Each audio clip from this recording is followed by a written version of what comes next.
ಒಂದು ಪುಟ್ಟ ಪ್ರತಿಭೆ ಈಗ ತಾನೇ ಈ ಒಂದು ವೇದಿಕೆಯನ್ನು ಏರಿ ಈ ಭಾಗದ ಒಂದು ಒಳ್ಳೆಯ ಗಾಯಕಿ ಆಗುವ ಸಲುವಾಗಿ ಸದಾವಕಾಲ ರೇವಣ ಸಿದ್ದಿರಲಿ ದಿಯಾಗಿಡಲಿ ಅವ್ರು ಎಲ್ಲಿ ಇರ್ತಾರ ಅಲ್ಲಿ ಸ್ವತಃ ಬಂದು ಆ ಒಂದು ಮಗು ನಾನು ಹಾಡಬೇಕೆನ್ನುವಂತ ಛಲವನ್ನು ಕೊಟ್ಟು ಒಳ್ಳೆ ಒಳ್ಳೆ ಹಾಡುಗಳನ್ನು ಹಾಡಲು ಪ್ರಯತ್ನ ಮಾಡ್ತಿದ್ದಾಳ. ಈ ಒಂದು ಗ್ರಾಮದಲ್ಲಿ ಈ ವೇದಿಕೆಯಲ್ಲಿ ನಿಮ್ಮೂರಿನ ಗ್ರಾಮ ದೇವತೆ ಶ್ರೀ ಮಲ್ಲಿಕಾರ್ಜುನ ಜಾತ್ರಾ ಮಹೋತ್ಸವ ನಿಮಿತ್ತವಾಗಿ ಒಂದು ಸುಂದರವಂತ ಗೀತೆಯನ್ನು ಅವಳು ತಯಾರು ಮಾಡ್ಕೊಂಡಳ. ಮೂರು ಬಟ್ಟದ ವಿಭೂತಿಯೊಳಗ ಆ ಮಲ್ಲಯ್ಯನ ನಾಮಸ್ಮರಣೆ ಈ ಪುಟ್ಟ ಮಗು ಮಾಡ್ತಾ ಇದೆ. ಬರ್ಲಿ ನಮ್ಮ ಜೋರಾದ ಚಪ್ಪಾಳೆಯೊಂದಿಗೆ ಸೌಮ್ಯ ಅಮ್ಮಣ್ಣ ಪೂಜಾರಿ. ಹಾಯ್ ಎಲ್ರಿಗೂ ನಮಸ್ಕಾರ. ನಾನು ನಿಮ್ಮ ಪ್ರೀತಿಯ ಸೌಮ್ಯ ಅಮ್ಮಣ್ಣ ಪೂಜಾರಿ. ಸೊ ಚಿಕ್ಕ ಗಾಯಕಿ. ಸೊ ಇವತ್ತೇನಪ್ಪ ಅಂತ ವಿಶೇಷ ಅಂದ್ರೆ ಹಾಳಹಳ್ಳಿ ಗ್ರಾಮದ ಗ್ರಾಮ ದೇವತೆಯಾದ ಶ್ರೀ ಮಲ್ಲಿಕಾರ್ಜುನ ಜಾತ್ರಾ ಮಹೋತ್ಸವದ ಪ್ರಯುಕ್ತ ಪ್ರಕಾಶ್ ಗೌಡ್ ಪಾಟೀಲ್, ಬಸವರಾಜ್ ಪಾಟೀಲ್, ಶಂಕರ್ ಇಂಗಳಗಿ ಸರ್ ಹಾಗೂ ಮಲ್ಲಿಕಾರ್ಜುನ ಸೇವಾ ಸಮಿತಿ ಮಂಡಳಿ ಇವರ ನೇತೃತ್ವದಲ್ಲಿ ತುಂಬಾ ಅದ್ದೂರಿಯಾದ ಒಂದು ಹಾಸ್ಯ ರಸಮಂಜರ ಕಾರ್ಯಕ್ರಮ ನಡೆಯುತ್ತಿದೆ. ಸೊ ಆ ಕಾರ್ಯಕ್ರಮಕ್ಕೆ ನೀವೆಲ್ಲರೂ ಕೂಡ ಬಂದಿದ್ದೀರಿ, ತುಂಬಾ ಖುಷಿ ಆಯ್ತು. ಹಾಗಾಗಿ ಹಾಳಹಳ್ಳಿ ಗ್ರಾಮದ ಗ್ರಾಮ ದೇವತೆಯಾದ ಶ್ರೀ ಮಲ್ಲಿಕಾರ್ಜುನ ದೇವರ ಜಾತ್ರಾ ಮಹೋತ್ಸವಕ್ಕೆ ಮೂರು ಬಟ್ಟದ ವಿಭೂತಿ ಒಳಗ ಮಲ್ಲಯ್ಯ ಇರ್ತಾನೆ ಈ ಹಾಡನ್ನು ಹಾಡುತ್ತಿದ್ದೇನೆ.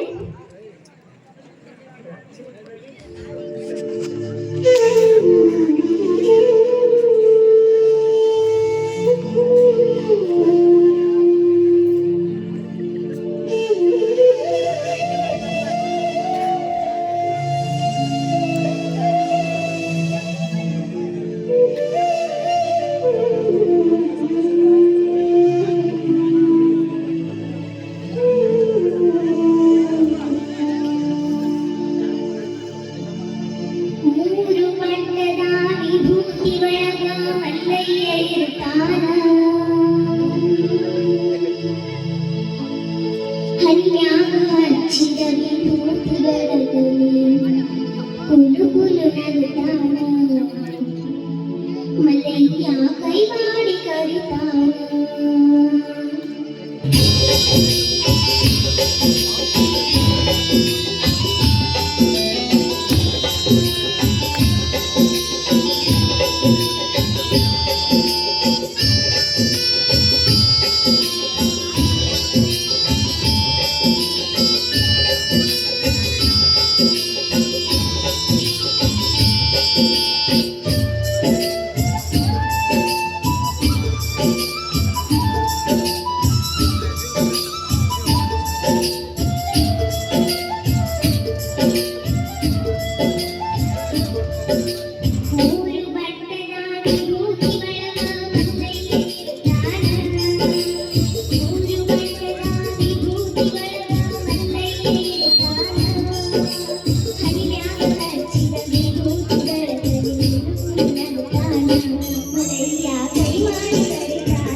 ನಿಮ್ಮ ಊರಿನ ಪ್ರತಿಭೆಗೆ ಇಷ್ಟೇ ಚಪ್ಪಾಳೆ, ಬನ್ನಿ ಜೋರಾದ ಚಪ್ಪಾಳೆ. ಈ ಒಂದು ಪುಟ್ಟ ಮಗು ಯಾವುದೇ ಒಂದು ಸಂಗೀತ ಕಲಿಲಾರದೆ ಇದೀಗ ಇಂಥ ಒಂದು ವೇದಿಕೆಯಲ್ಲಿ ಹಾಡ್ತಾ ಇದ್ದಾರೆ. ಈ ನಿಮ್ಮೆಲ್ಲರ ಚಪ್ಪಾಳೆಗಳ ಸುರಿಮಣಿಗಳೇ ಈ ಒಂದು ಪ್ರತಿಭೆಗೆ ಮುಂದಿನ ದಾರಿದೀಪ. ಜೋರಾದ ಚಪ್ಪಾಳೆ ಬರಬೇಕು. ಧನ್ಯವಾದಗಳು. ಹೌದು.